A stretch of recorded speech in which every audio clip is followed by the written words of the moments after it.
మరి ఇదే సందర్భంలో అనేక సార్లు ఏర్పడినటువంటి తెలుగుదేశం ప్రభుత్వం ఉంది. ఎందుకు మీకు ఆలోచన కలగడం లేదు? ఏం కారణం చేత?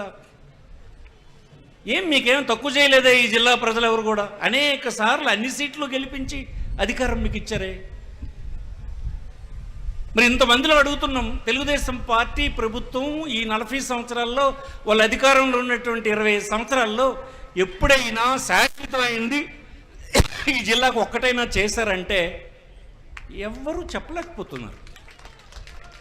రామ్మోహన్ నాయుడు గారిని కూడా అడుగుతున్నాను నేను, పోనీ ఇప్పుడు నువ్వు కేంద్ర మంత్రి అయ్యారు, చాలా సంతోషం, నువ్వు చెప్పు. పోనీ జగన్మోహన్ రెడ్డి మోసగించడానికే పోర్టు శంకుస్థాపన చేశాడు, నువ్వు మోసగించకుండా చేసిందేంటో చెప్పండి. మీ అందరూ మీ 40 సంవత్సరాల కాలంలోన 20 సంవత్సరాలు మీరు ఉన్నారు కదా, 20 సంవత్సరాల్లో మీరు చేసింది ఏదైనా చూపించగలరా? జిల్లాలో చూపించగలరా? ఏమై మౌనంగా ఉన్న వాళ్ళందరూ చూపించగలమని అనుకుంటారా? చూపించగలరా? కొన్ని వేల మంది చూపించలేరని చెప్తున్నారే సాక్ష్యం. మీకు ఎందుకు ఇది పట్టడం లేదని అడుగుతున్నాను నేను.